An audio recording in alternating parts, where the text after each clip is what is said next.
Bienvenue à une nouvelle leçon du troisième chapitre du cours pour programmeurs Java intitulé Classe, interface et caractères héréditaires dans Java. Alors tout de suite le menu. Alors on va voir les classes et interfaces ainsi que la différence qu'il y a entre les deux. On va voir les caractères héréditaires. On va voir l'encapsulation. Et puis le polymorphisme. Alors tout de suite avec les classes et interfaces. Alors maintenant, sachez qu'il y a une certaine différence entre classe et interface et certains avantages qui poussent par exemple à travailler avec des interfaces plutôt que de travailler avec des classes. Pourquoi? Parce que déjà avec l'interface, on peut avoir recours à l'héritage.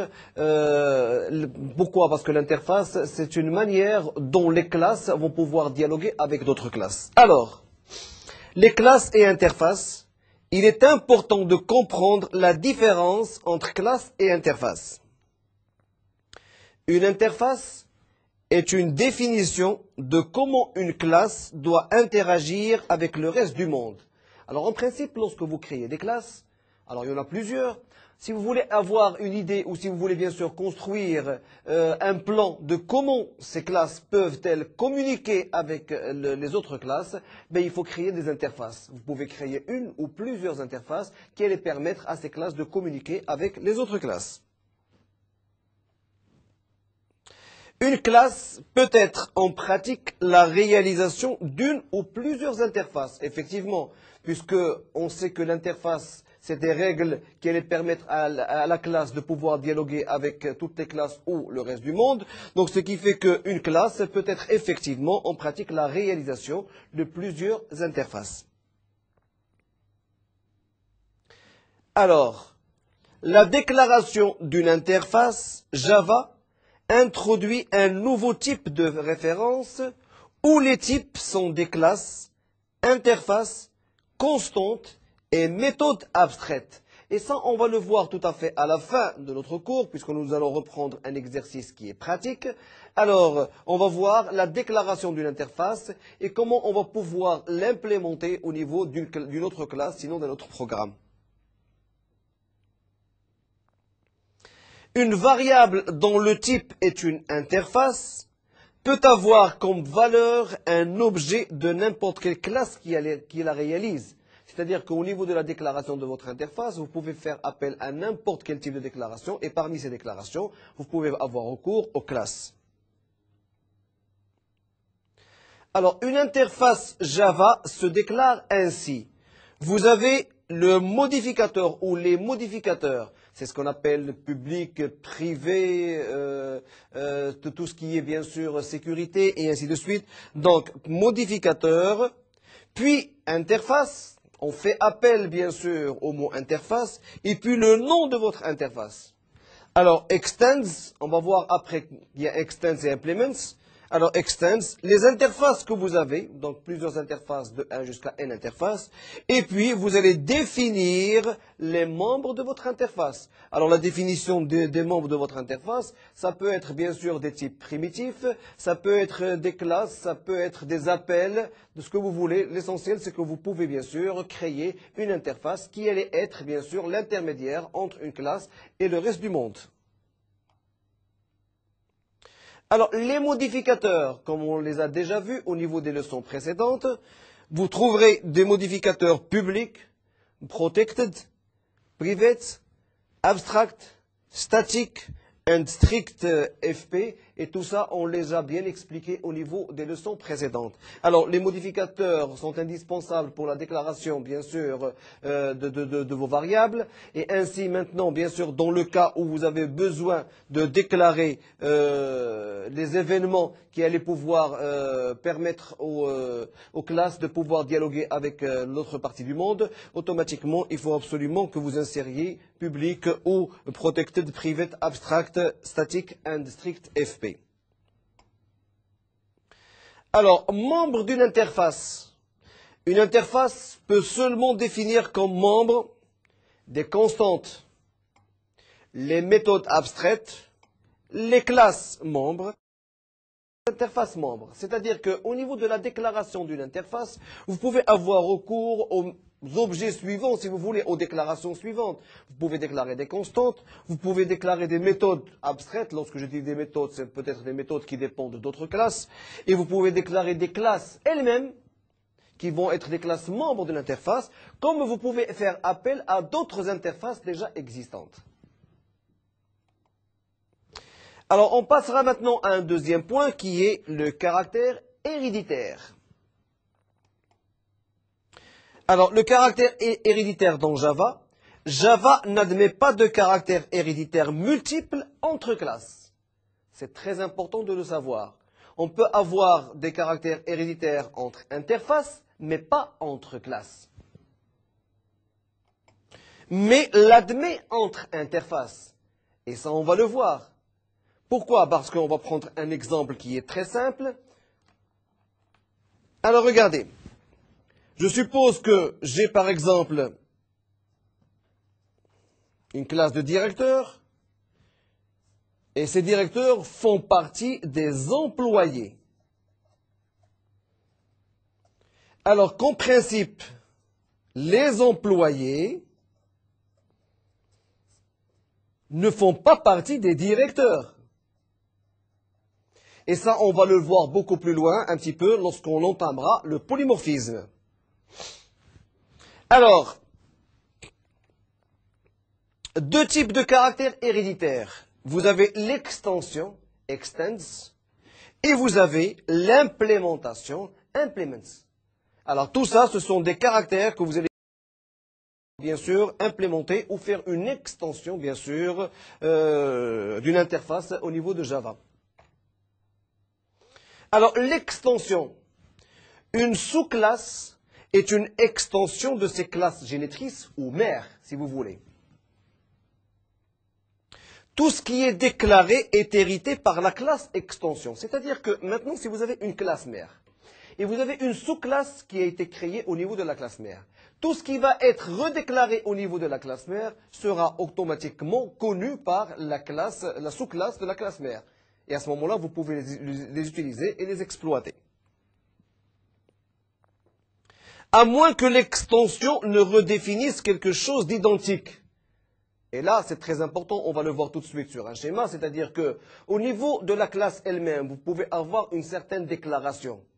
Alors maintenant, automatiquement, au niveau de la sous-classe, vous pouvez avoir une autre déclaration, mais si elle est la même, vous allez écraser la première et on risque d'avoir des problèmes.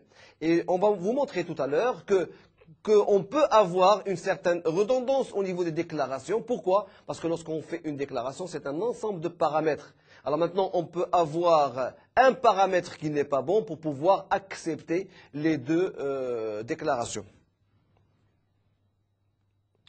Alors, nous avons par exemple une extension, nous avons par exemple une classe A où il y a une déclaration d'un i comme integer et a aussi comme integer, comme logique. Alors maintenant, vous pouvez avoir la sous-classe de A.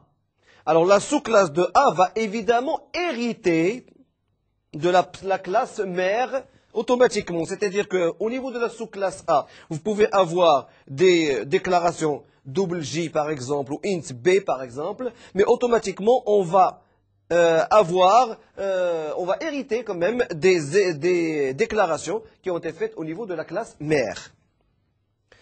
On va prendre par exemple la sous-classe C. Alors au niveau de la sous-classe C, vous voyez apparaître une même déclaration que la classe mère. On risque d'avoir des problèmes à ce niveau-là, à moins si on change les arguments. Parce qu'on peut avoir une même déclaration int, a, mais au niveau des arguments, on les fait changer. Alors automatiquement, Java peut prendre ça en considération. Sinon, on risque d'avoir des problèmes. Alors, toujours dans le cadre de l'extension, une interface qui étant une autre, on hérite tous les membres, tout à fait normal. Si on fait une extension d'une interface, ça veut dire qu'on doit hériter de tous les membres de cette interface-là. Elle peut en redéfinir certains, mais seulement de manière plus restrictive. C'est-à-dire qu'on peut faire appel à une interface qui est déjà existante, qui a été déjà déclarée. On peut faire appel à cette interface. On hérite maintenant de toute la déclaration qui existe au niveau de cette interface-là. Mais non seulement ça, vous avez la possibilité d'ajouter d'autres déclarations au niveau de cette interface-là. Mais ils ne seront valables que pour la nouvelle déclaration que vous avez faite.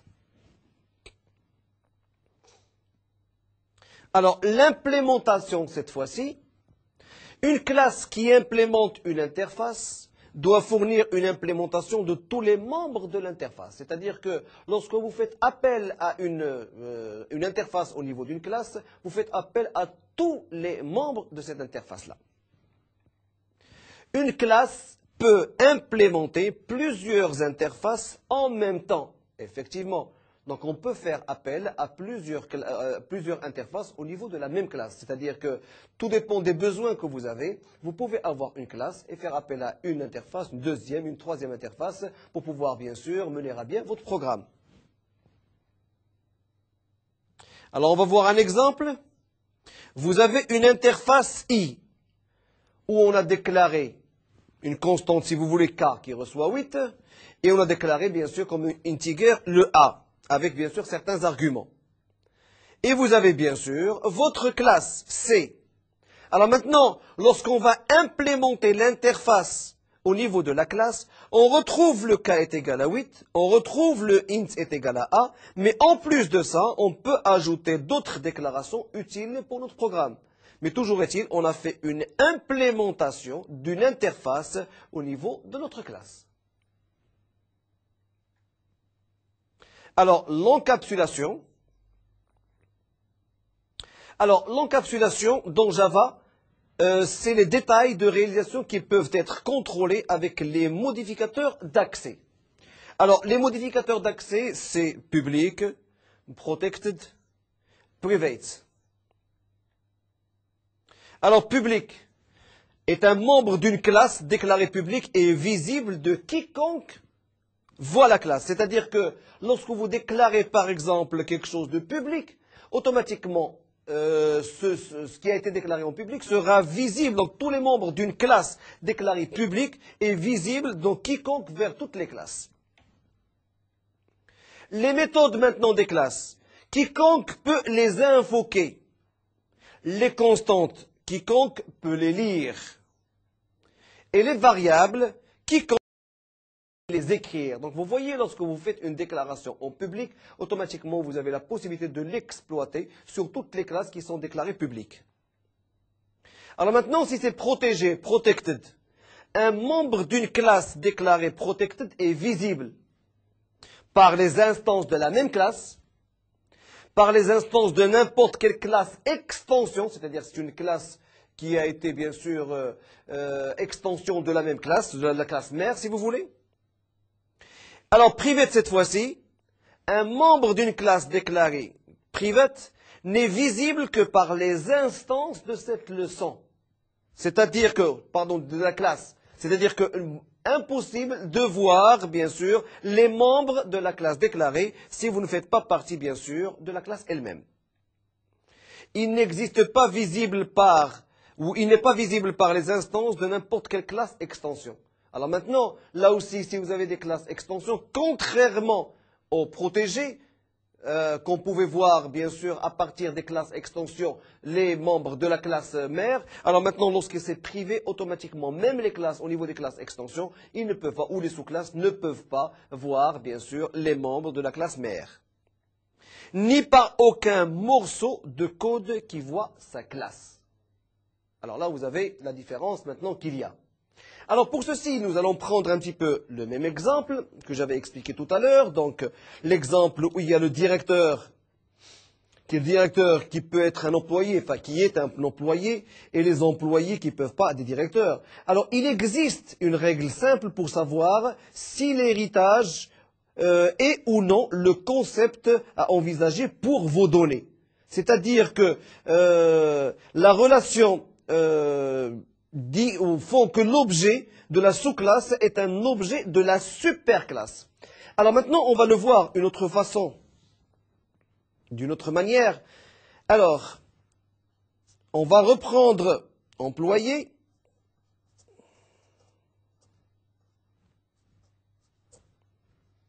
Staff est égal à new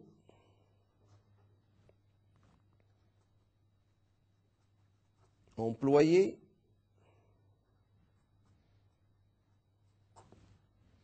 alors, pour ne pas manager ou directeur, si vous voulez, boss est égal à new manager avec bien sûr des attributs ou des arguments. Et on peut écrire, bien sûr, staff, qui reste un tableau si vous voulez, reçoit boss.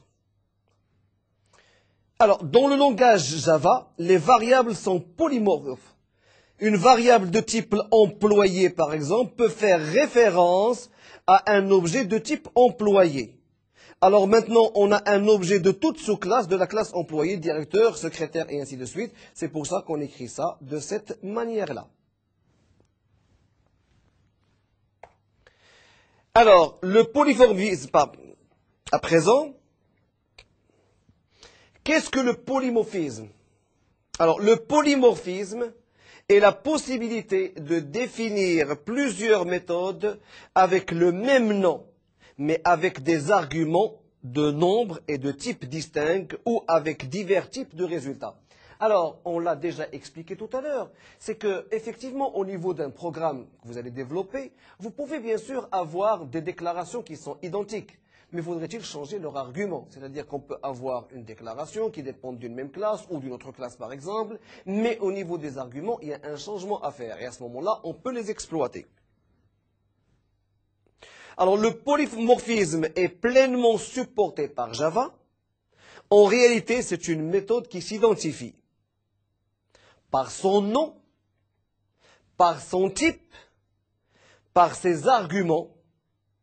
On parle de signature. Alors, autrement dit maintenant, au niveau de Java, si par exemple vous avez un objet qui a été créé, ou deux objets qui ont été créés, qui ont le même nom, le même type et les mêmes arguments, on risque d'avoir des problèmes. Maintenant, on peut avoir deux objets qui ont le même nom, qui ont le même type, mais qui ont des arguments différents. À ce moment-là, Java les accepte sans problème. Alors maintenant, nous avons terminé avec la partie théorique. Nous allons voir un ou deux exercices pratiques qui allaient illustrer un petit peu tout ce qu'on vient de voir.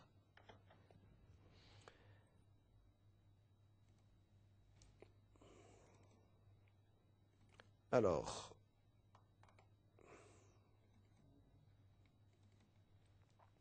on va voir maintenant, par exemple, la déclaration, si vous voulez, d'une interface.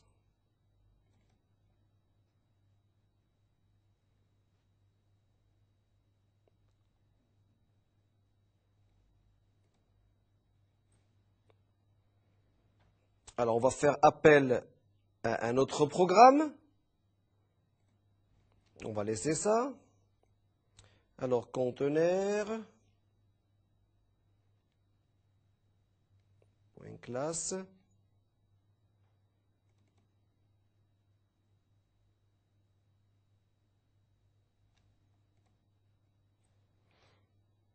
Alors, nous avons ici une déclaration d'une interface. Nous avons déclaré une interface, par exemple. Cette interface, il y a deux éléments qui ont été déclarés. Donc, c'est comme ça qu'on va la déclarer. Alors maintenant, il y a lieu d'ajouter ici, bien sûr, les modificateurs dont on a fait appel, à savoir public, privé, protected et ainsi de suite, pour donner un petit peu un sens à cette interface. Alors, la déclaration de l'interface, ou bien sûr, l'identification de l'interface se fait comme une classe, mais qui peut être bien sûr utilisée au niveau de notre programme. Est-ce qu'on va essayer de voir tout de suite ?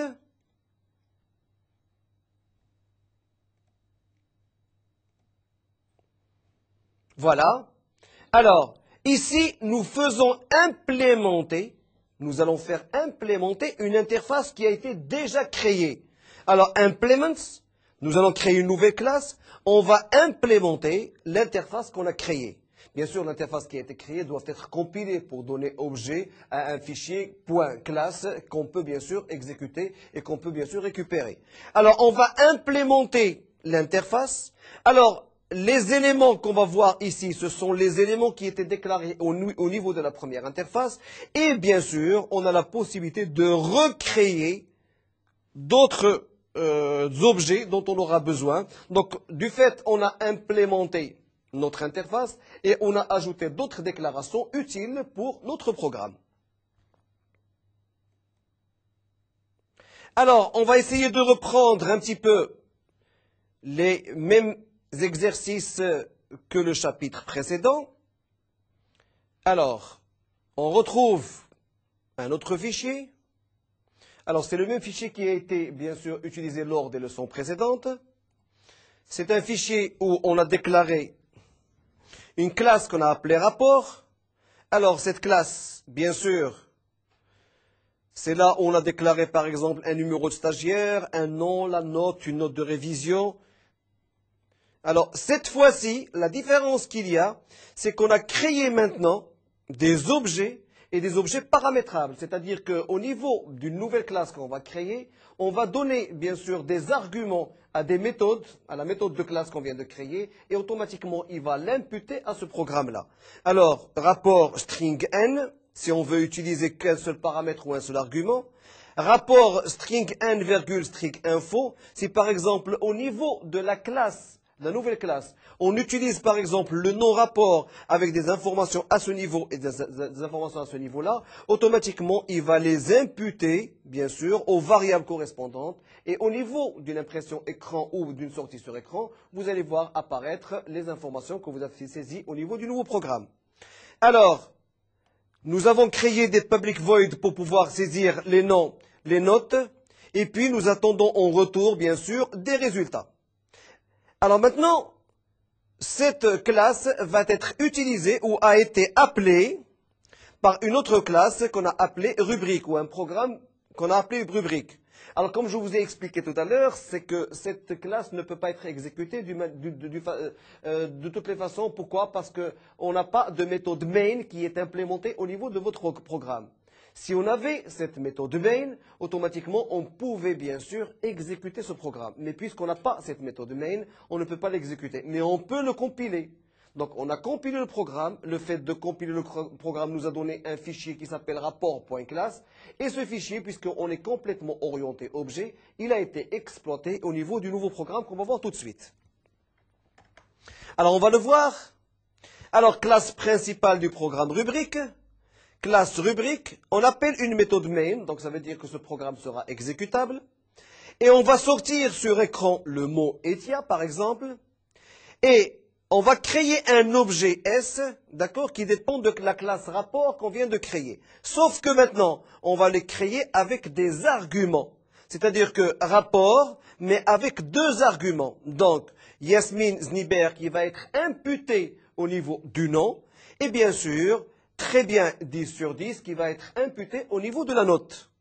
Et puis tout à fait à la fin, on doit imprimer ça sur écran. Mais rappelez-vous, on avait parlé lors de la leçon précédente du try and catch.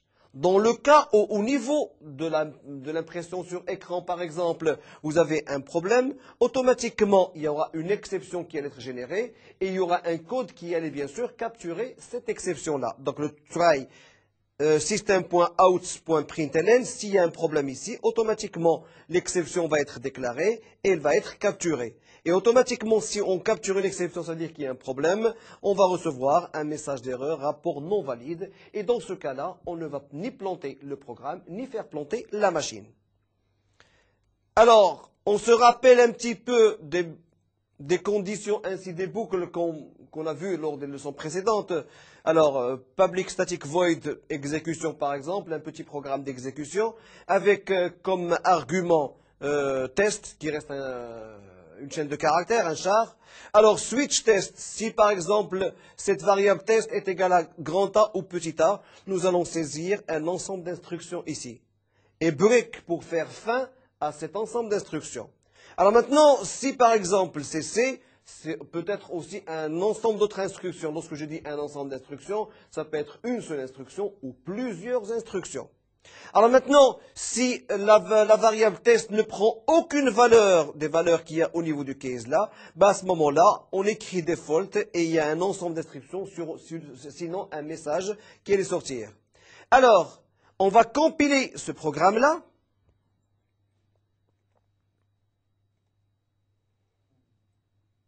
Alors, process completed, ça veut dire qu'il n'y a pas d'erreur au niveau de la compilation. Et puis, on va exécuter ce programme. Et vous allez voir apparaître, bien sûr, l'affichage de ETIA, le nom YesMeans-Niber ainsi que très bien 10 sur 10. Alors, rappelez-vous qu'au niveau de la classe précédente, on n'avait pas écrit ni YesMeans-Niber, ni très bien 10 sur 10. Alors, automatiquement, lorsque on l'a imputé au niveau de la nouvelle classe, on l'a inséré au niveau de l'ancienne et vous avez le résultat que vous voyez actuellement. Alors, ceci dit, notre programme ou notre leçon prend fin. Alors, si vous avez besoin d'informations complémentaires, vous pouvez toujours vous connecter au site de Netuno en cliquant sur le lien Mednetio.